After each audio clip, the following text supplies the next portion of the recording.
Okay, so today I want to open up a conversation as well as look at the dynamic between two women in the Innocent series, the radical Marie Sanson and her grandmother Martha, also known as Iron Law, to see how patriarchal ideals are passed through learned socialization as well as the naturalization of the subjugation of women, and how these lessons don't just come from men, but from also other women who have accepted their roles as women in that society, as well as to make connections between Marie and Artemisia Gentileschi with the similar tactics that they both use to live independently from their family in a restrictive patriarchal society. So Innocent is a historical-based manga by Shinichi Sakamoto. It's a story about cycles and expectations and what it means to grow up in society.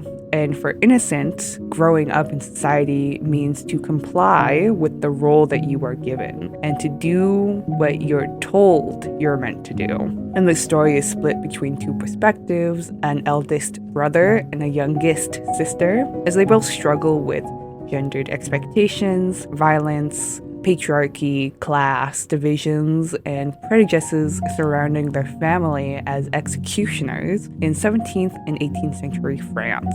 This collision of societal expectations and individual want acts as the catalyst for the rest of the story and sets up this three-way conflict between Marie, her brother, and their family expectations of behavior, with their grandmother being the main enforcer of those expectations. Marie and her grandmother are opposing forces. Her grandmother is the embodiment of the roles that Marie is actively rejecting, mother and wife, roles that she is born into the expectation of wanting. It's seen as abnormal for a woman to not want to be a mother or a wife. Instead, she aspires to be an executioner, which is not only gruesome, but even worse, it's public and masculine. But she's actually quite empowered by being othered in a way other than being a woman. She really takes on and embraces this monstrous executioner persona that her family legacy gives her access to. And this is furthered later by her living independently from her family and later her husband, by her being sexually active, non-monogamous, queer, as well as intentionally androgynous. She's unambiguous with her intentions to live as her true self and subsequently too hot to handle for 16th century France, as well as her grandmother, who in comparison to Marie, embraced the role of mother and matriarch as her avenues of empowerment and control for her environment. Technically, she, the grandmother, should be the lowest position of the family because she's not blood related to the Sanson, but instead married into the family. However, she finds herself in this head position because her husband, who she married through an arrangement, had died and left her widowed at a young age with two young children. She was very aware of her role as a woman in marriage. She knew that she was meant to bear boys. And on the outside, she seemed to accept this reality for herself. But you can tell in the illustrations how much fear and anxiety, this disempowerment over her fate really causes her. We don't even see her husband's face. He's not really important. He could be any man, and it would be the same to her because they didn't have a relationship. So when he impregnates her, it's impersonal and is manifested into a violent wolf tearing into her abdomen. And this wolf reappears in her birth scene. She's giving birth to a beast. She's becoming a mother of a beast, and in turn, that makes her quite monstrous. And we'll see her monstrous qualities later on, but she sees it as her duty to protect this firstborn son, Marie's father, and to raise him to be a man fit for the family legacy and duty, because his legacy will be her legacy. The grandmother is likened to a spider throughout the series, trapping her kin in a web of expectations and punishments with the occasional comforting touch. She favors and fixates on the first son for his social power, so she doesn't just fixate on her own first son, But when her son has his first son, Charles, Marie's brother, she fixates on him because he will be the next head of house. Which is also why she basically ignores Marie until she commits the sin of stepping out of her role during the execution of Francois Damiens, Marie's first execution and the most brutal one in the series, and an event that marks the beginning of Marie's story in a bloody birth. The backstory of this execution is not terribly important to Marie. She sees it more so as exciting or spectacular. But the guy being executed is Monsieur Damiens. He tried to kill the king, and now he is sentenced to écartement, which is to be tortured and then pulled apart limb by 4 horses. And lots of drama surrounding this execution, yada yada. What you really need to know is that because they underestimated the resilience of the human body, the crowd turns on to the Sanson family, who are facilitating this execution, her uncle and brother. When the horses run for over an hour and the execution is still not complete, Damiens is still alive. This is where Marie enters the story from stage left, an anomaly to save the day, to finally kill this guy, where both her uncle and brother failed to do so, by informing Charles that if he wants to get the limbs off this guy, he should cut his tendons. And this is pretty radical. Charles brings up his sister onto the executioner's platform, which is only meant for men unless you're being executed. And he also gets down to her level to hear her advice. And this is radical for both of them, but for Marie, it's radical in the sense that she's taking action in multiple ways in this moment. She's, going towards the executioner's platform, but in the process, she's also taunting her grandmother and her authority, first by calling her an old hag, but also by saying outsiders should hold their tongues. And this is Marie invoking the very few power cards that she has, her bloodline. She's using whatever power she has over her grandmother as a means to act. And this obviously pisses off the grandmother. It's not only an open acknowledgement of the grandmother's lack of bloodline connection, and also places her as an outsider despite raising Marie's father and uncle and living in the house and raising her grandchildren. It's a deep reminder of her disempowerment and isolation as a married woman and how she's still not considered a true member of the family because she lacks the male blood. And because she lacks the male blood, she's also cut off from the family legacy that she's desperately seeking to maintain and elevate.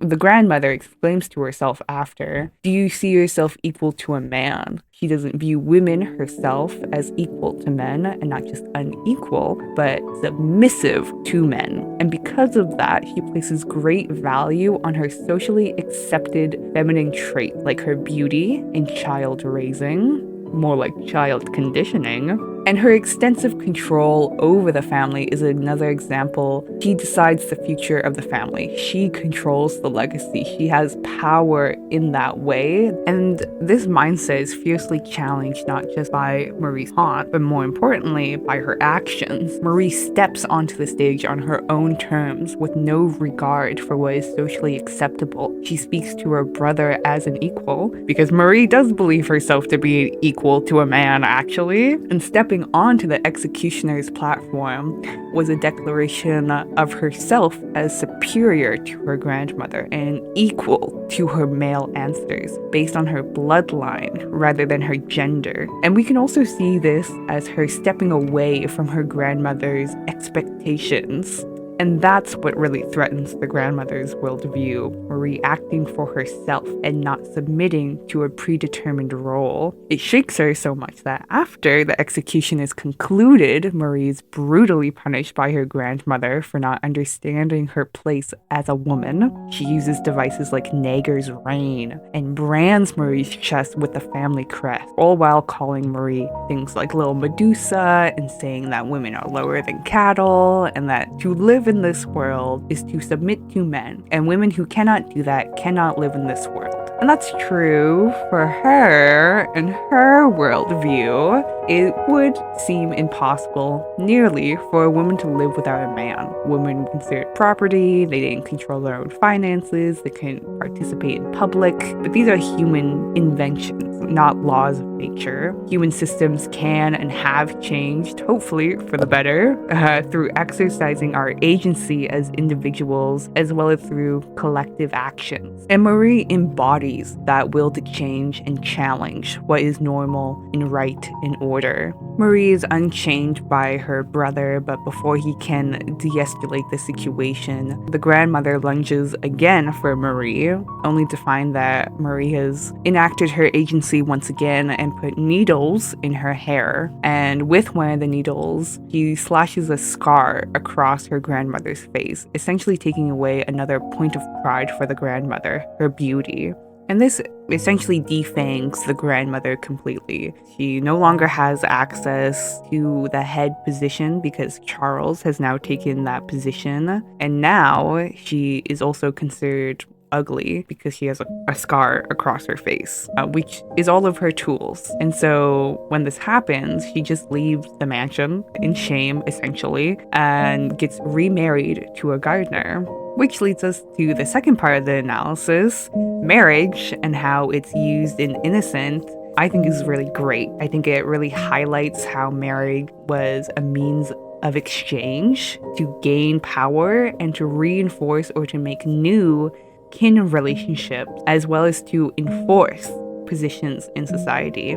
The husband is meant to control his wife and children, and his children and wife are meant to obey him. Only he has power to be seen and heard in public. Now, Marie's grandmother was widowed young, and so her husband's responsibilities fell onto her son, Jean, on paper, but in practicality, she acted as head of house even long after Jean grew up to be an adult. The circumstances of her young children and dead husband led her to be in a more favorable position of control.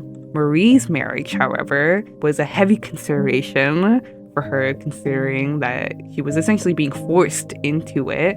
We do not have enough backstory to get into this.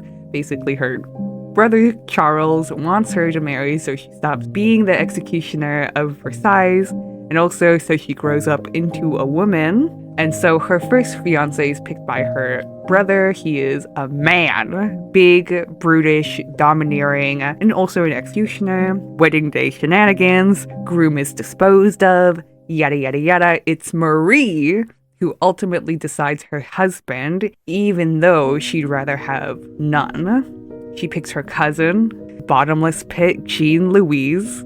But marrying essentially back into her family bloodline is how she maintains her position in the family.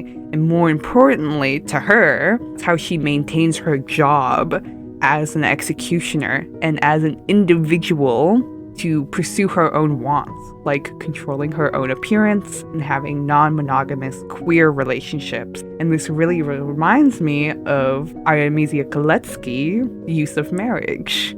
Now, she was an Italian artist. I'm pretty sure we all know, I'm not doing backstory for this, who made her living by conducting deals, commissions, and Marie is an executioner who deals with public relations, I guess. So they both use marriage to gain security, autonomy, and some social leeway to do public business. And like Marie, Artemisia's marriage didn't mean that she didn't have lovers. She didn't even live with her husband for the last few decades of her life.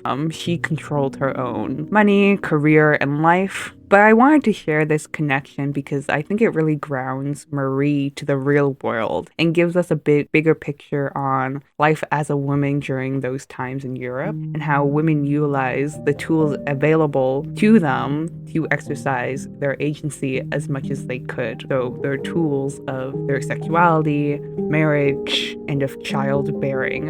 In conclusion, you can tell that this story really loves Marie, and that if this was a pure fictional story, that there might be a happier ending to the series. But it's rigid in not giving into the fantasy of good triumphs over evil. Instead, Innocent is more concerned with revealing the hypocrisy of good and analyzing who decides the evil that must be fought against. And the character insertion, like Marie, is perfect for that purpose. She is our voice, and she is bold but not ungrounded. She challenges what a woman should be at every level and presents a thoughtful feminist argument to the men and women of her story, but also to the readers. And what the story left me was a feeling of hope for the future, hope for change, and a hope for a world where someone like Marie, someone